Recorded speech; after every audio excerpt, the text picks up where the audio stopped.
and you don't know the demand. What about the new product? Well, the more radical the design of the new product, the better off you might be. Of course, if you haven't seen it coming, I'm just going to add these two functions. So why do you care about this? Here's what I want you to think about. So I'll click a few so you can see the idea. What I want to get you to think about is when companies are thinking about both the old products and the new products, and they start thinking about what designs are going to be offered, a funny thing happens. They no longer offer the best design, but they offer the optimum design. Optimum from what? From their perspective. So guess what happens? Why did we do all this? We did all this to save the world and make things more efficient, etc. Yet, the way it sort of unfolds, people don't have the incentive to give you the next best thing. They have the incentive to give you things that allow them to balance all of the risks associated with the old products with all of the upside with respect to the new product. So what do we learn from here?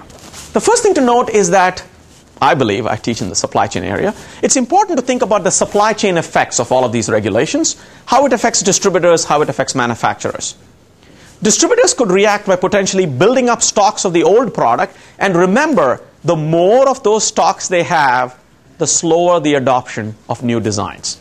Because what are they going to tell you? Hey, why pay for this thing? I can give it to you for 30% cheaper.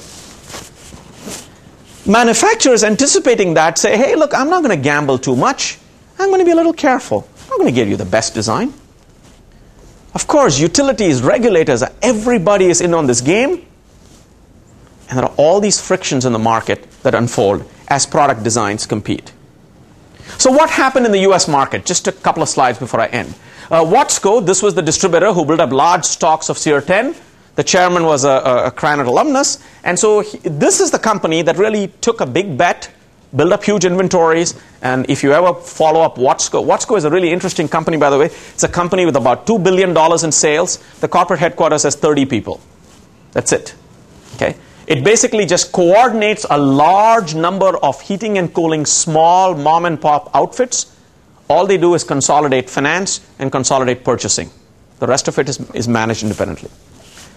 Carrier, which is a division of United Technologies, they bet the farm on a radical new design, severely delayed product launches.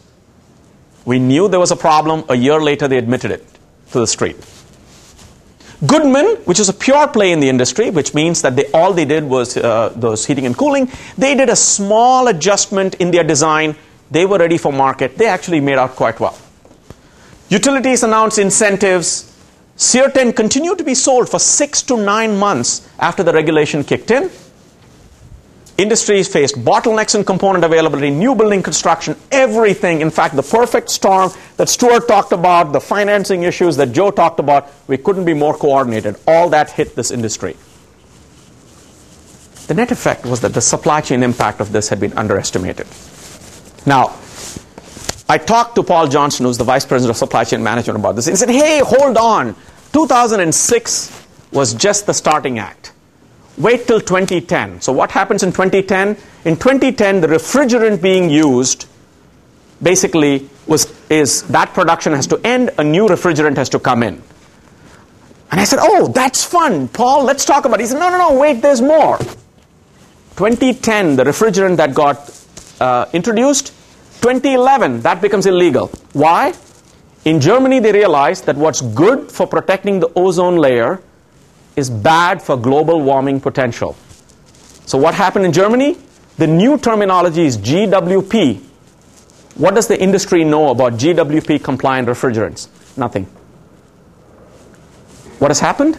In automobiles in Germany, they're already going to ban it. What's going to happen in the United States? Chances are they're going to have to ban it pretty soon. So think about what happened. The efficiency changed, but many of them used the old refrigerant. The refrigerant got banned, so many of them had to switch to the new refrigerant. Next year, that refrigerant got banned. What happens to product proliferation? Every one of these products has to be supported for 20 years.